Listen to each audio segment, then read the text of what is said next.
right, here we are. Thank you for joining me. So for anybody that's joining us today live, welcome to my Thursday Tell Our KW Story, as I like to call it, our live interview. For those of you that are watching, I'm assuming you all know me, but just in case you don't, my name is Kim Rogny, and I am the team leader over here at Keller Williams Milwaukee Southwest in New Berlin. We have about, I feel like we have 160 agents now, along with our executive leadership team of 8. I've been in the industry for 22 years, and I'm so blessed to be able to lead this amazing crew. Honestly, the reason I decided to start this, I guess I would say, interview process was for a couple of reasons. One, Keller Williams doesn't do a whole lot of advertising. We're very humble that way. It's not like you're going to find big billboards or anything like that. So it's great to be able to share who we are with the public. And then for the second reason, it's great to learn from other successful real estate agents. And so 2 purposes here. So joining me today, we have Charisse and Tony, or Tony and Charisse, or Charisse as I call her, Giangreco of the Mind Right Group.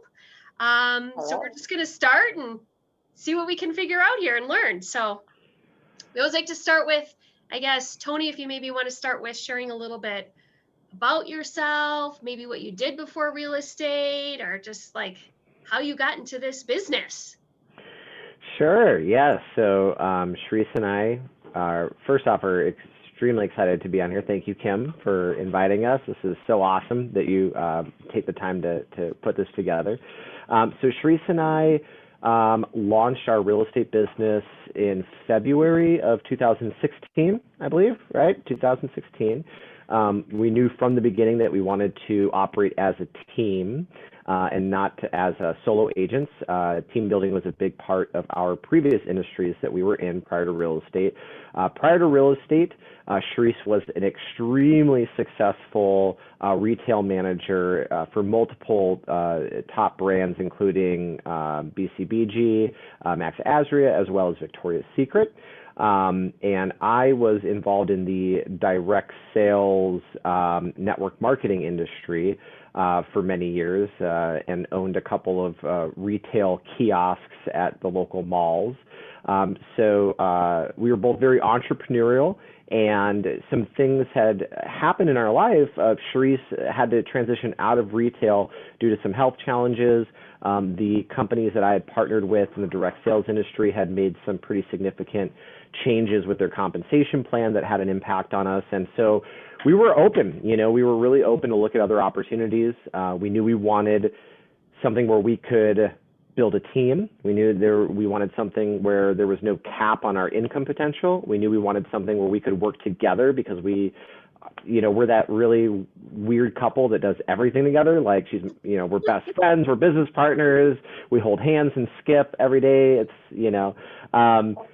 and to be honest, I was kind of opposed, I was pretty opposed to real estate from the get-go. I did not have a good perception of the industry. I did not have a good experience working with realtors in the past. Charisse had quite a few friends that were having a lot of success in real estate, and everyone kept telling us for years, oh, you guys should look at real estate. You guys should look at real estate.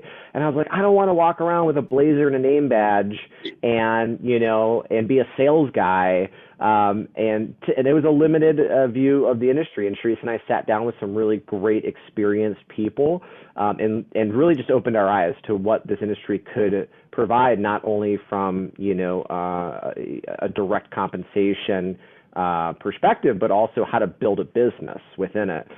So we jumped in, literally burnt the bridges, landed on shore, burnt the ship, and just went all in.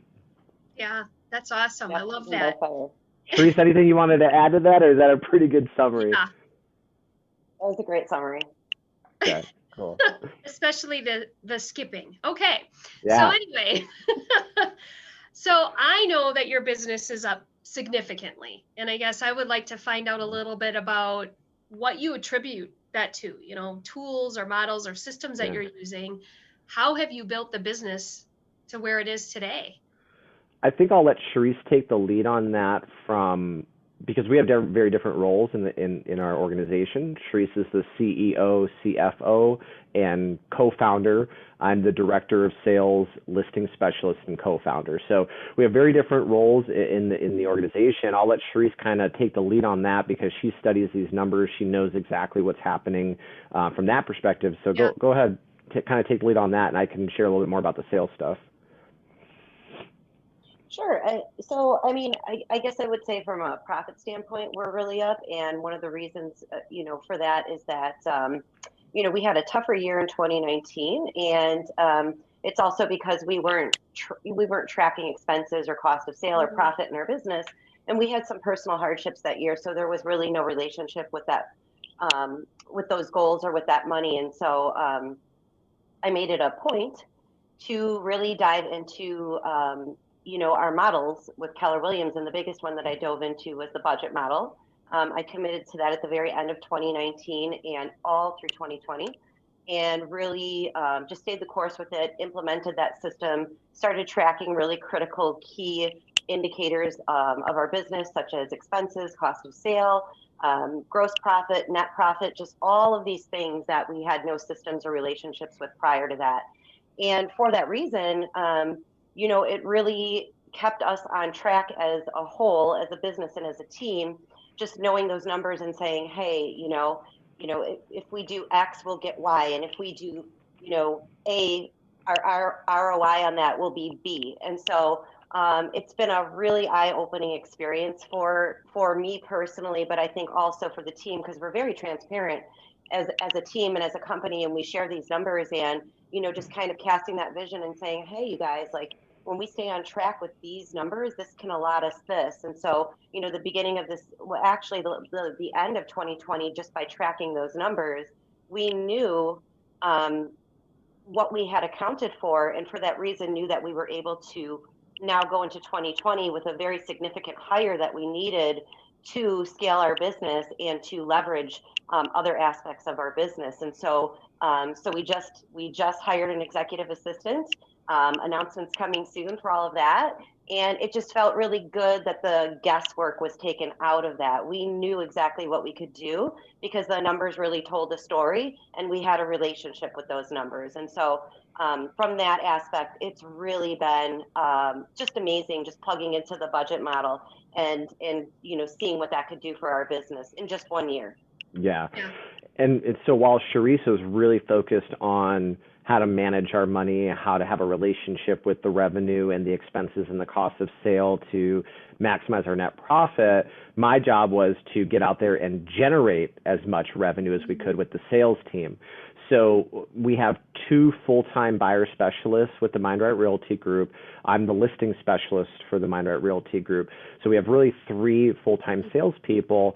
And it was just like Charisse was developing that really intentional and specific relationship with our revenue and profit, I had developed that relationship with our conversions of how many forever clients, friends, and family were we having conversations with on a daily basis about, their real estate goals or what types of needs they had for their properties, or just having what we called care calls. When COVID hit in 2020, it wasn't about calling people up and asking them, hey, do you want to buy, sell, or invest? It was, are you okay? Like, is everyone all right with your family? How's this impacting you? Do we need to drop off toilet paper? Like, legitimately, I never thought I'd be calling people and asking them if they had enough toilet paper, but that was a topic of conversation for many, many months. Yeah.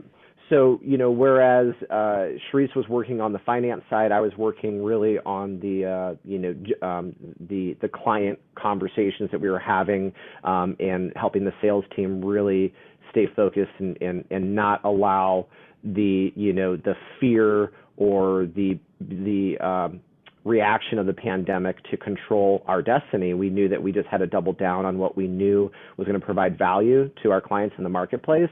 And we ended up, having our best year we've ever had in 2020, in spite of the challenges of inventory, in spite of the challenges of the pandemic.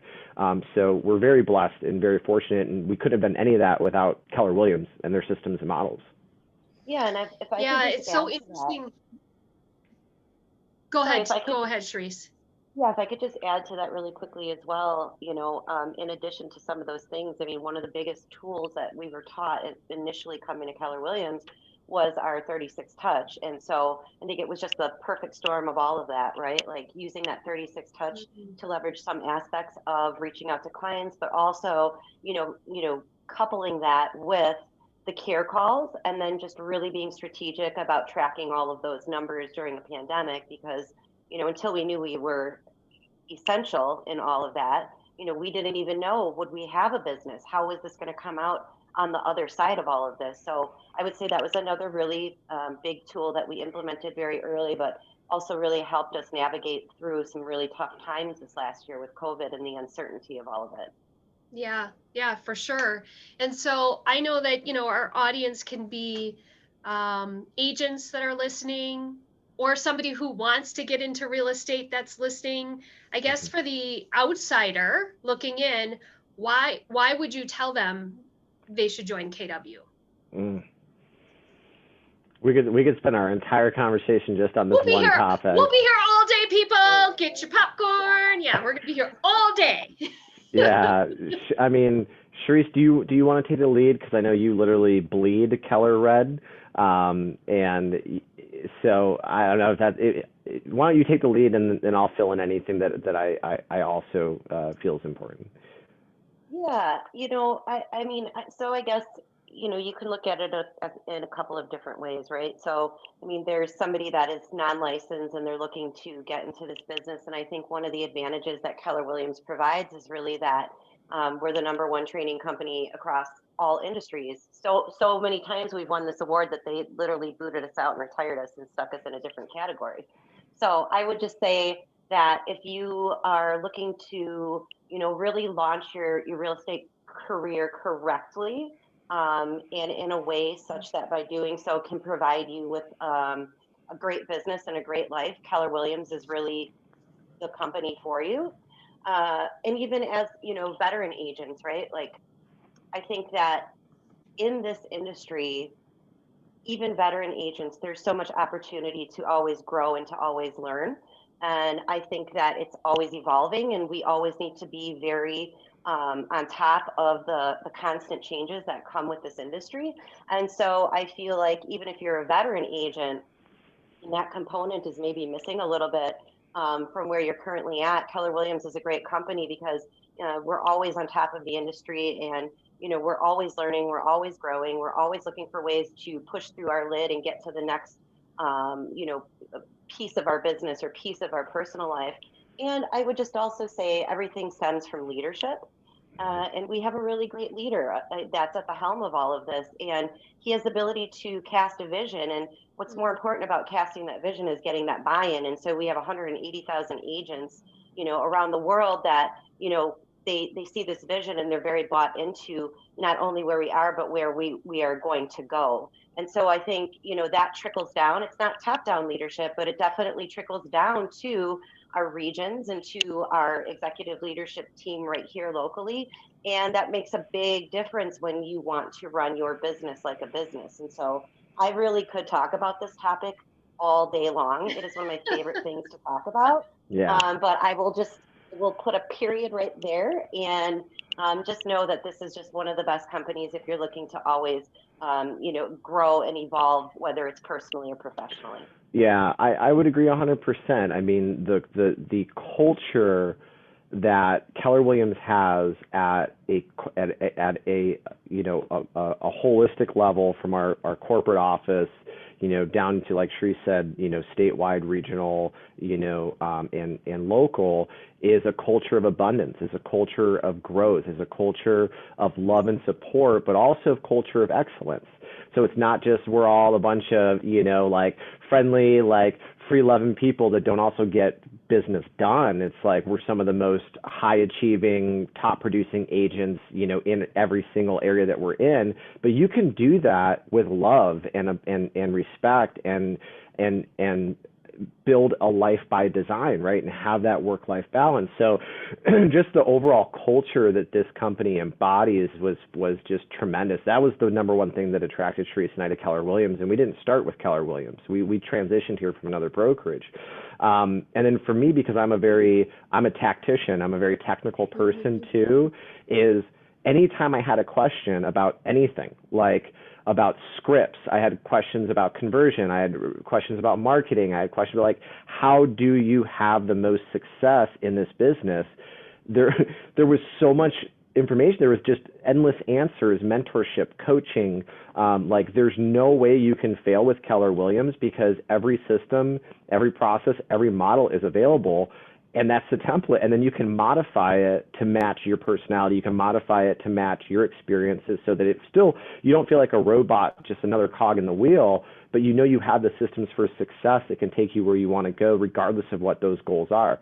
If you want to just be a great solo agent and make an amazing income and career, awesome, you can do that. If you want to build a small team, keep it super hyper local, you can do that. You want to build a giant organization with hundreds of people, like anything you want to accomplish with Keller Williams, you can.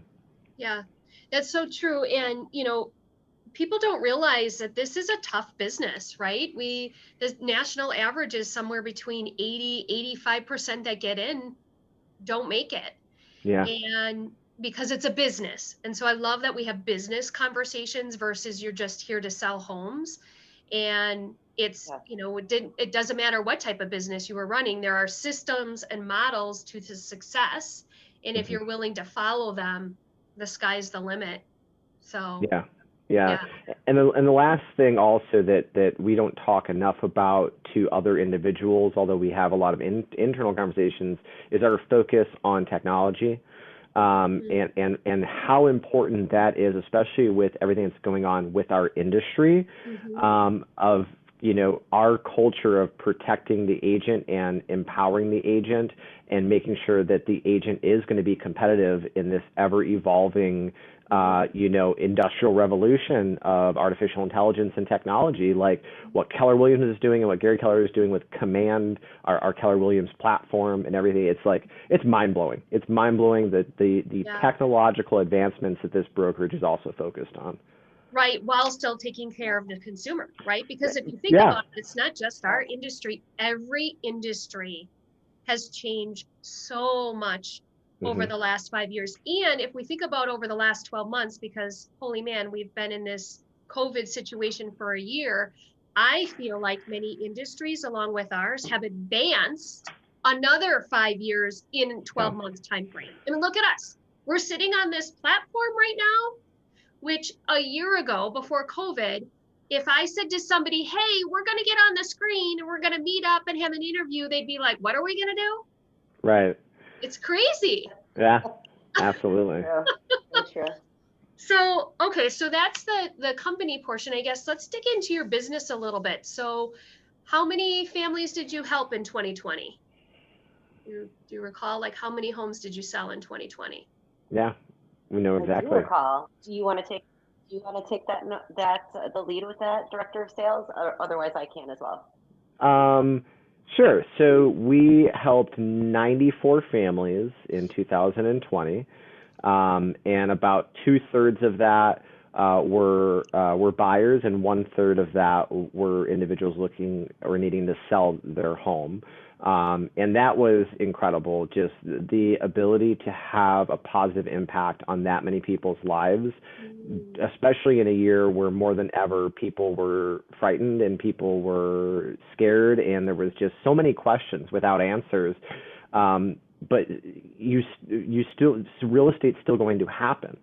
So we had to pivot and adjust and shift very quickly of how to provide solutions to challenges and how to provide value in this crazy landscape that we'd never seen, and I don't think anyone's ever seen before. So for us to be able to still help almost 100 families in 2020, great gratitude doesn't even express like how awesome that feels. Yeah, that's so cool. What do you think are some of what are some of the biggest changes you had to make? Maybe you're still continuing on with. Sure. Charisse, if you want to maybe just comment on some of that as the CEO, she kind of had to have that bigger picture. Sometimes when you're focused on the day to day, it's good. We have a great balance in our partnership. So Charisse, go ahead and kind of share what we did when all this started to come down the pipeline. Well, for one, there was a lot of unknowns, and so as we learned we were essential in all of this, we had to really come together as a team and pivot some very necessary things on how we did business in terms of safety measures and precautions. Mm-hmm. And so, we really had to provide a very high level of safety, not just, to our sellers, but also to agents and buyers that, we're going to be potentially walking some of those listings. And so immediately we shifted and we went into, safety mode. And so, there were things put in place like additional hand sanitizers, shoe covers, plastic gloves. We went virtual with open houses. We also went virtual with tours, right? So prior to the COVID, I was also staging properties a little bit. And so that was not going to happen during COVID, just because of the sheer, amount of unknowns going on with that. And so then we put in place virtual staging. And so 360 tours, there were just all of these things that we immediately shifted and pivoted to so that everyone was safe, from the clients to the agents, to the team members, because, we as long as we were going to be working in this, we just had to ensure that everybody was going to be safe on all fronts so that we could continue to provide a very elevated level of service to our clients. Because I'll tell you something, those requests for buyers did not slow down in any of that. In fact, it escalated. And so we thought, well, we have to do this, and we have to do this the right way. And so we just put together, we came together as a team, we put our heads together, and we just went to work. And just that biggest piece was safety first. 100%. And just to piggyback a little bit on what Charisse said about the team coming together and putting our heads together, a lot of people sometimes think that our name of our team is a little unusual, because it is. It's not the Giangreco real estate team. It's not the Superior real estate group, we decided to name our team the Mind Right Realty Group, because we're firm believers that no matter what you want from the results, that stems from your actions, which stems from your attitude, which really comes from your thoughts and your beliefs and your mindset. So we're always of the of the thought process, like, we start here first, right? We start with our mindset, we start with our thoughts, our intentions, and then that impacts our attitudes, our actions, and our results. So when all this started happening, we brought the team together and we just made the decision, like, this is a huge challenge. This is, no one can deny what's going on right now. It's scary. There's a lot, but we created that proper mindset, knowing that in every tragedy and every challenge, there's also solutions and there's also opportunities. And we have an obligation to our clients to help them through this. I know people in our industry and other industries that literally just shut down. Like, not because they were told to, but because they mentally just made the decision, I can't do anything, this is the end of the world, and just mentally, emotionally just shut down. And that's okay, but that wasn't okay for us. Like, we had families to support, we had a team support, and we had clients that were counting on us to find solutions through this challenge. And, Charisse hit on the head, going virtual. What's interesting though, Kim, is that we were already doing a lot of this stuff prior to COVID. So we always got compliments from our clients about utilizing 360 virtual tours, being able to, before Zoom, there was this thing called Skype. Maybe some of you have heard of that, or FaceTime, and that's obviously people still use that. But we were doing a lot of that stuff and a lot of video. We did a lot of video with our clients. So we were doing a lot of stuff pre-COVID. And then when COVID hit, it was like, okay, well, we just need to double down on some of these things that we've already been doing. And I think that's another reason why, whereas maybe some other teams or agents felt some more pain and struggle, we kind of took a little bit more market share because we were prepared, unknowingly prepared, right? We had no idea the things we were doing were actually setting us up for success to deal with this type of catastrophic event. Yeah. That's so true. And just going for it, right? Pivoting very quickly, quickly Hmm. assessing, okay, what do we need to change? And we're going to go ahead and pivot and shift, as I like to say. We're going to shift and pivot. We're gonna shiv it. I love it. Pivot. Okay. So That new now, dance move, Kim? Is that the shiv it? Is that what? pivot. The, Yeah, the, that's my moneymaker. I love it. I love it. So now we're 2021, and I feel like 2020 was like, oh, climb, climb, climb, climb, then get over the Yeah. edge of the mountain. And we're just now, I feel like we're starting to coast a little bit because we're used to this. We're used to our new Yeah. procedures and the way that we need to go about business. And there is a light at the end of the tunnel. I Yes. guess if you have any clients that are watching, or so, Hmm. do you call your clients like forever clients or what? Hmm. Well, really, they're all family. Yeah, Like our clients become our family, but yeah, we yeah. refer to them. Our technical term amongst our team is our forever clients. Yeah, I love that. So if any of them are watching, what is your biggest challenge or need right now? What do you need in your business? Who can you help? What does it look like? It's a great Yeah, do you question. want to start with that? What'd you say? I'm sorry, Sharice, you broke up a little. Oh, sorry. I was just saying, do you want to take the lead with that one? Yeah, I'd say right now the biggest challenge that every realtor is feeling in just about every market is the lack of inventory, right? Right now we have historically low inventory. There's just not enough properties available, and I don't want to spend too much time on why that's happening, but right now we don't have enough new construction that's providing solutions for people that are purchasing. There's still individuals that are hesitant about listing because of COVID. There's individuals that are getting more mature that are just they're not as excited about selling their homes as maybe they used to be in the past. And there's so many buyers out there and such incredible interest rates that is the biggest challenge we're facing is limited inventory for people looking to purchase. What we are looking for from any friends, family, forever clients that are out there is if you know that you need to or are interested in listing your home for sale, let's look at the data, not the drama.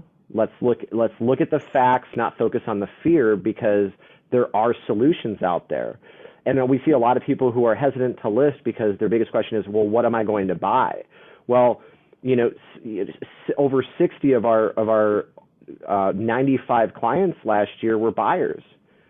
We're projecting right now, based on what we've accomplished and what we're accomplishing, we're going to have over 100 buyer families that we're going to help this year, which means we've figured out some really unique strategies to help those individuals find the rare finds, the needles in the haystack, the diamonds in the rough, and create these really awesome strategy plans to accomplish those goals.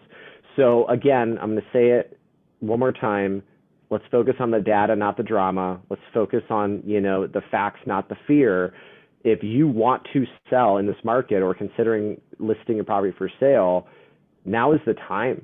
And we can provide that solution, that strategy to help you get there. Yeah, it's so true. And it's unique to the person, right? It's all about, Mm-hmm. well, why are you selling? What are you doing? What is your tolerance for the market? And so that it's about having a consultation and strategizing around it. So it's Mm-hmm. not just to come and list me, because every person is different. 100%. There's Yeah. some people that we've sat down with and we've told them, you know what? This may not be the market for you to list your home for sale given your short-term and long-term goals, and we should revisit this in 3 months or 6 months. And that's the consultative approach we take with all of our clients. We're not out there looking for sales or trying to close the deal. And that's what that's why I had this misperception of what real estate was about, because that's what I experienced, was just very aggressive and kind of single-minded salespeople. When you take that consultative approach and really identify the unique needs of the clients and figure out in my opinion, we're wealth advisors for real estate. It's really what we are. We're financial planners and wealth advisors specifically in the world of real estate. And that's what I love doing. And I know that Charisse loves having that positive impact too. Yeah. Yeah, I love that. It's looking beyond, like I said, the home sale. And that's why anybody out there needs to be working with a professional. Hmm. And right now, it's from the beginning. Sometimes it's finding what they need, right? There is certainly a lot of resources for a buyer to find now, right? Our value isn't always necessarily finding like it used to be back in the day before we had the internet. Hmm. Um, Really, our value is once we get them to the table, for one, getting that accepted offer, and then between accepted offer and close. Yeah. Actually, if I could comment on that for one moment, Kim, I think that what you just said is accurate in the sense that consumers have more access to online resources more than ever before. But I would say that is one of our biggest value propositions as the local experts, given the current market conditions. When you have such a shortage of inventory, by the time by the time a property gets to Zillow or to Realtor.com or Redfin, good luck. It's not even available anymore. And people think that 100% of the inventory that's available is getting on those sites. I'd be surprised if 70% is getting onto those sites. There are so many excluded from MLS listings, private listings, delayed listings. I mean, Kim, first off, like think about all the smaller independent brokerages that have sprouted up over the last 5 years. How many of them actually syndicate to all those websites? Some of them, there's some people that are so violently opposed to those websites that they won't even put their listings on there. Right.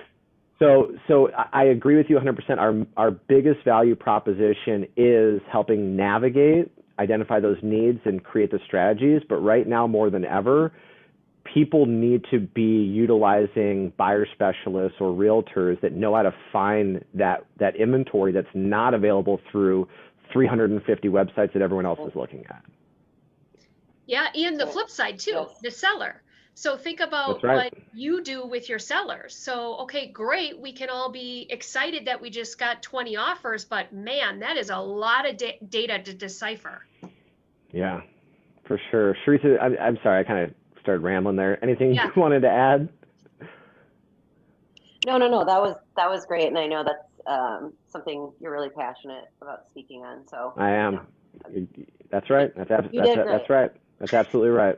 And I mean, and I would just echo the same thing. Really, it's just there is a lack of inventory in this market, and so that is the biggest need right now. So that's just it. Yeah, for sure. Boom. Boom. Okay. Anything else to share about the real estate side? Then we're going to have a little bit of fun because really, honestly, that's what we're here for. We want to find out personally. Yeah, actually, I have a request to every realtor who's out there. Okay, let's all elevate our industry. Okay, Raise the bar. Yeah, seriously, raise the roof. Not just from how we operate, from professionally with our clients and each other, but let's start universally helping each other create some work-life balance. And I get it. It's crazy. The market is crazy. But I mean, I see sometimes you do what you have to for clients. I understand there's one-offs, but I meet so many realtors right now that are working 14, 16 hours a day, 7 days a week. You can feel it. You can feel the stress. You can feel the anxiety. Guys, it's okay to put a 7 p.m. contingency deadline instead of midnight. It's okay to give 24 hours for response time. If we as individuals start setting that expectation of let's give each other a little bit more room to breathe so that we don't have as much stress, we're all going to be a lot happier when we're working with each other. Again, mind right. Okay. Let's focus on becoming happier and nicer and loving each other and appreciating each other a little bit more in our industry. It doesn't always have to be confrontational. It doesn't always have to be, stress and anxiety ridden. So I'll get off my soapbox now, but that's what I would love. I could be on that soapbox all day long. So that's the one where we're a partnership, right? It's a partnership getting our clients, customers to the closing table, 1 and 2. I don't know who ever decided that there had to be these contingencies with no time frames in them. If you Right. think about it, it's not Yeah. even just the realtors, it's also the buyers and sellers. Yes, very So true. Yeah. like they want to sit there at 10, 11 o'clock at night while they're waiting for a counter or an amendment or whatever. I would love it. I would love if we could like create a local task force where, okay, sign this document. Your hours are going to be between X and X. Yeah, it would be nice. And I think that a lot of people unfortunately don't realize that. A lot of consumers don't see it because they don't do what we do every single day. And this is our chosen profession. No one put a gun to our head and said you have to be a realtor. So I'm not going to complain about long hours and working, a lot of days. It's part of the gig. But sometimes consumers don't understand that they're not our only client, right? Like at any point in time, I could be working with 25 to 30 clients at once. And so if every single client is texting Monday through Sunday from 6 a.m. till midnight, it's literally nonstop. I mean, and at times it feels like as a realtor, you are on call. And there's no way that anyone can give 100% to their clients if they don't have 100% of themselves, right? Like Yeah. if you're filling everyone else's cup and you don't even have a moment to breathe, let alone to spend time with your family or to eat healthy or go to the gym or meditate or pray or do all the things that you need to recharge, we're doing everyone a disservice by not focusing on some self-care for ourselves, which is hard when everyone's chomping at it for us to respond at midnight and 6 a.m. 7 days a week. Yeah, and unfortunately, I love that. we created that chaos. So We like did, the industry 100%. realtor created that. Mm-hmm. So Yeah. Well, and if I could just say too, I mean, this goes back to our original question, why KW? This just goes back to that, systems and models. Like, yes, are there some days that we do work long hours? 100%. Yes, of course. However, when you have systems and models in place for your business to leverage other aspects of it, you don't have to do some of these things because you've got those systems and models in place. And I just also feel like sometimes it shows a little bit about mentality, abundance mentality versus scarcity mentality, because if you are the one man band and you are relying solely on yourself without any systems, models, or a team, you have to get this deal closed, or you have to get this client, or you have to whatever. And yet, even as a solo agent, there are systems and models that could be put into place for your business to give you a little bit of work-life counterbalance so that we are working as a whole as an industry and everybody is enjoying their careers and yet living good lives along with that. 100%. yeah. Well, and I know that you have one day off a week, maybe one and a half. Yeah. And even if that works, 80% of the time, it means that system is working, as we say. It's about progress, not perfection. Yep. So like, it just sounds so dumb, and especially if somebody's listening who's not in the industry, but like, how does that work? How do you actually get a day off? So I will say it's a little bit easier for us because we have a team, and our team is also our family. Like we love each other so much. I mean, people that like when they spend time with our team, they're like, oh my God, like it's kind of crazy how close all of you are, right? And we've got each other's backs, and part of that is knowing when we need some time, to recharge or to relax. So when Charisse and I take Wednesdays, which is also Eddie Martin, one of our buyer specialists, he takes Wednesdays off as well. So 3 of us take Wednesday off. Well, that means that Katie, our other buyer specialist, handles, client interaction, and Melissa and Ty, our transaction management team, they're like on top of everything. And then Katie takes off on Thursdays, so Eddie and I jump in to help her clients on Thursdays. Melissa and Ty have more, like they have Sundays off, and then Saturdays depending on the workload. So we try and like space it out so that we don't have like the entire team taking off the same 1 or 2 days. So we figure out like what's going to work, and we just lean on each other, right? And we support each other. And there are times when someone's like, hey, you know what? I had to work on my day off, and I haven't had a day off for 10 days. I need to take this day off just so I can recharge. And it's all about that mindful communication and letting each other know where we're at. Yeah. Go ahead. And we're also setting the expectation and we're also setting the expectation up front with clients. Yeah. So that's the biggest thing, right? Is like, Mhm. you know, like let's set that expectation up front. So, and of course, you know, there are some one-off situations and things happen. However, just setting that expectation and not just with the clients, but with the team as well, and just saying these days are necessary. They're necessary for us to recharge, so that when we come back to the business, we can give you 150% of who we are. Yeah. Because nobody can go that long and do good work without having a reset or a recharge in their lives.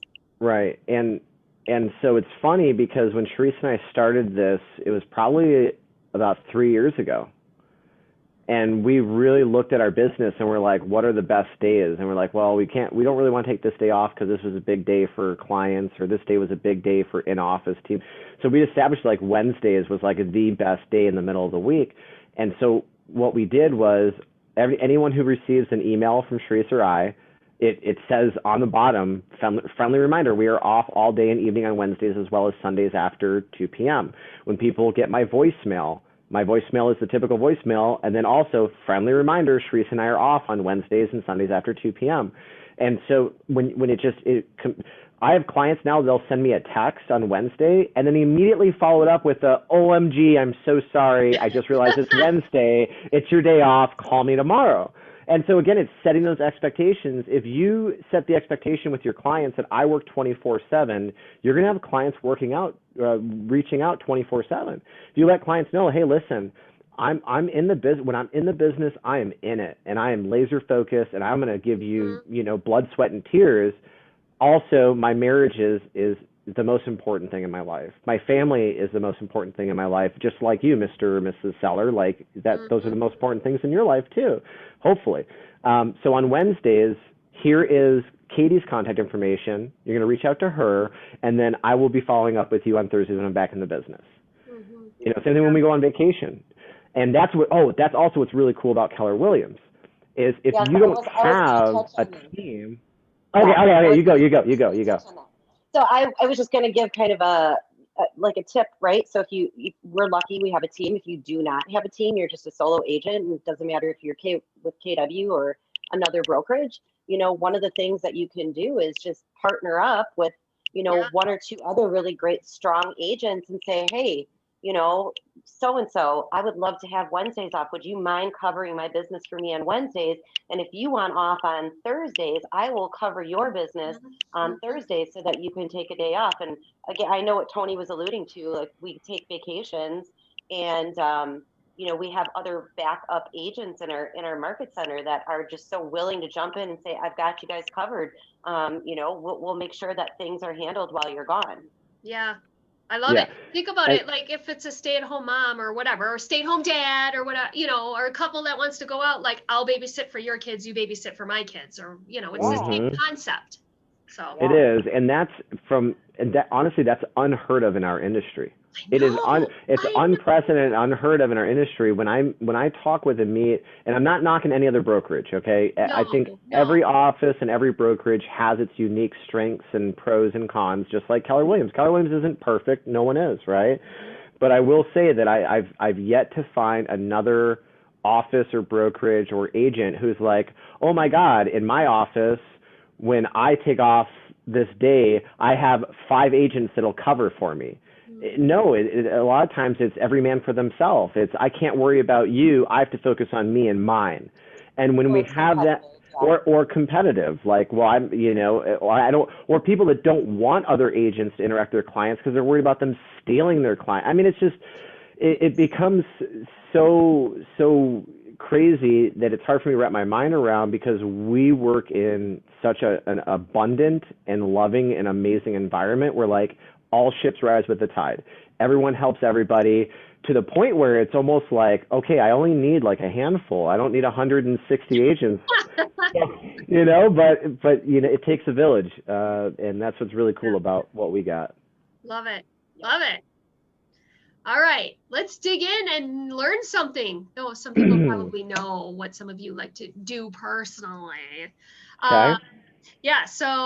Okay. So what's something maybe somebody doesn't know about you that you do outside of selling real estate?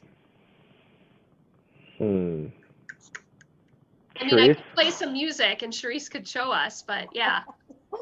Yeah, I mean, so yeah, I dance. I dance outside of real estate. I grew up dancing. My mom put me in dance when I was 2, and I did ballet and tap and jazz and yada yada yada, like the whole rigmarole. And so I just in the last couple of years went back to dancing with a good friend of mine, Chris Gilbert. He's not only a great friend and mentor, but he's also a hip hop teacher locally here in Milwaukee. My schedule, unfortunately, has been a little crazy lately. So I haven't been as consistent with my weekly classes as I'd like to be. But yes, I do dance, and I do dance hip hop outside of real estate. I do have a life. Incredible. Okay. So Tony, what do you do with your free time? So with my free time, I actually do enjoy dance as well. Not as much as Charisse, but I can get down. I do love it. I honestly, it sounds super lame and nerdy, but I read a lot of comic books. I so I am a huge comic book nerd. I started collecting comic books when I was like 8 years old. I probably have a couple thousand comics at home. Shut up. I didn't know this about you. Like, Yes. what? Yeah. So I mean, I don't spend a lot of money on the physical copies anymore because now you can read everything online and digital. But like literally, when I need time to like recharge, and just relax and just zone out, I will sit on the couch with my iPad and cruise through just a ton of comic books through my Marvel app. So that's something that a lot of people don't know about me. So obviously I'm a huge Marvel nerd when it comes to the movies because I've legitimately read so many comic books that I'm that guy who annoys everyone and I'm like, it's not accurate. It doesn't.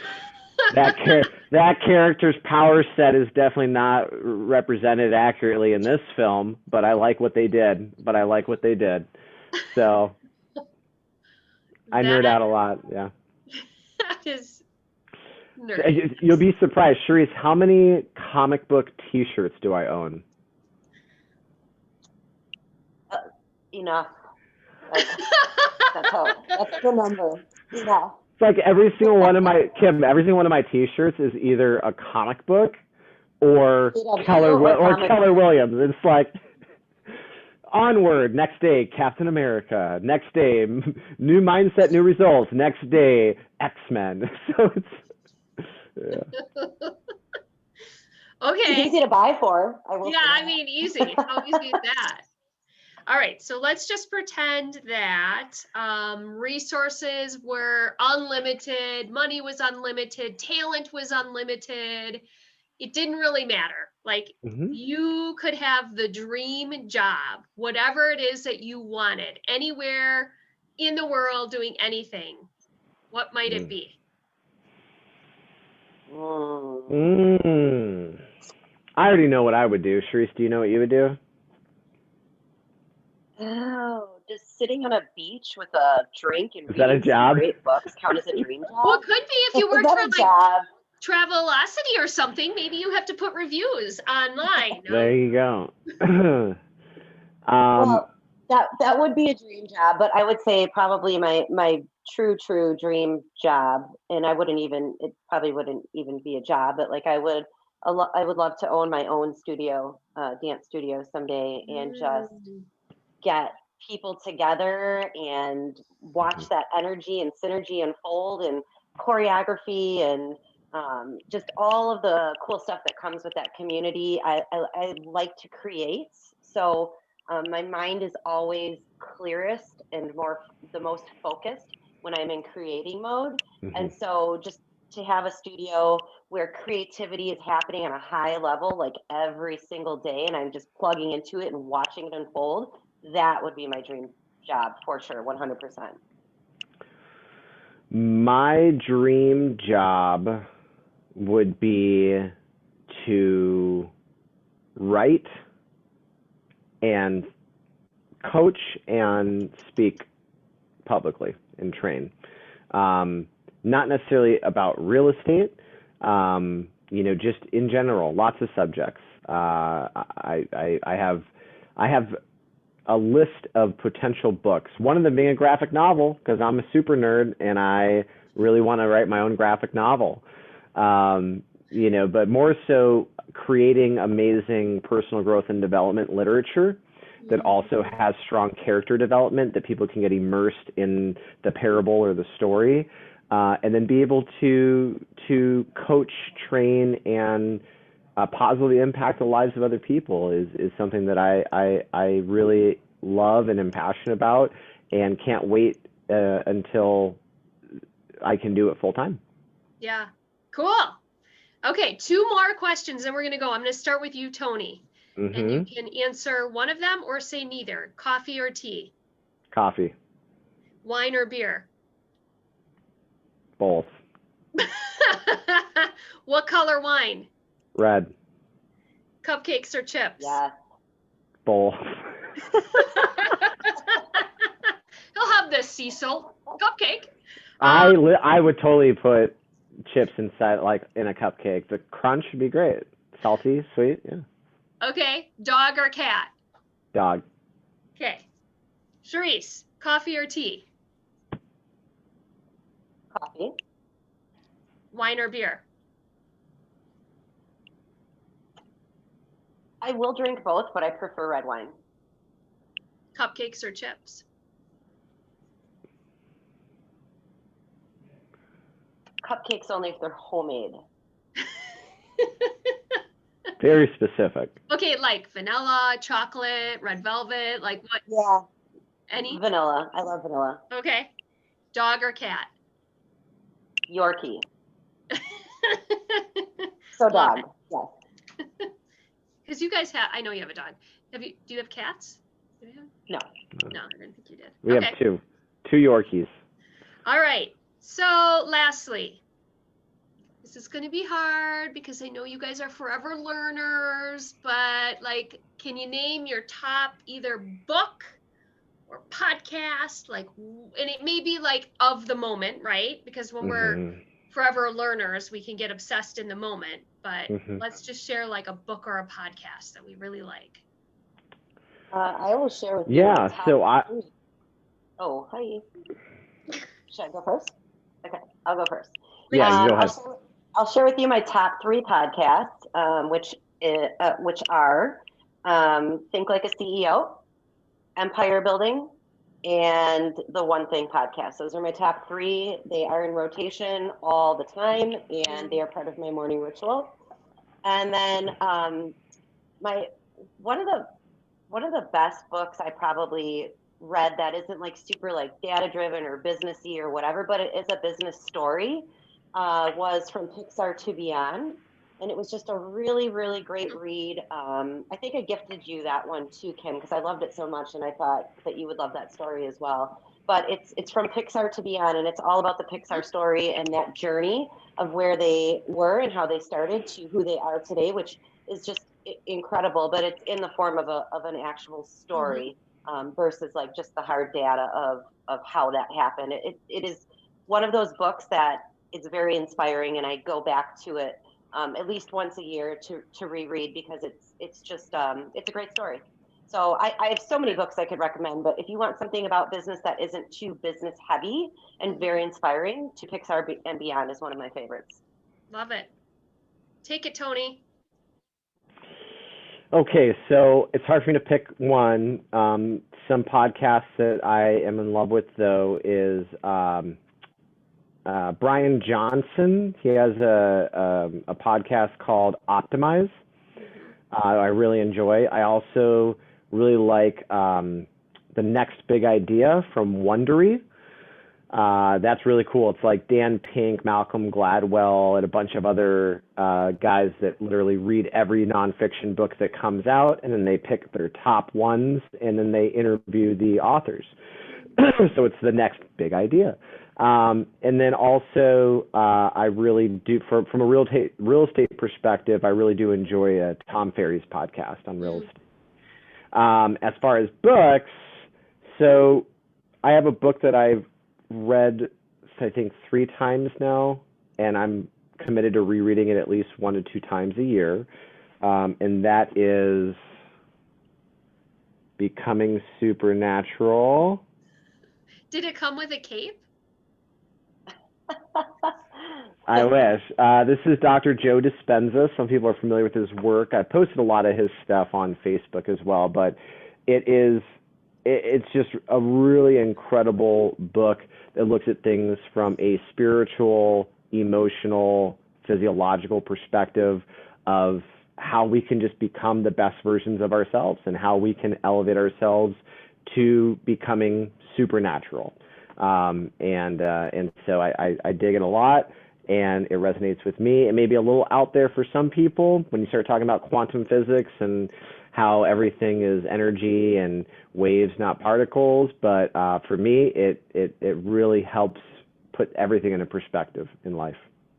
I love it. I wrote that one down. Haven't read it yet. So, Yeah. woo! Oh, Okay. buckle in. It's a ride.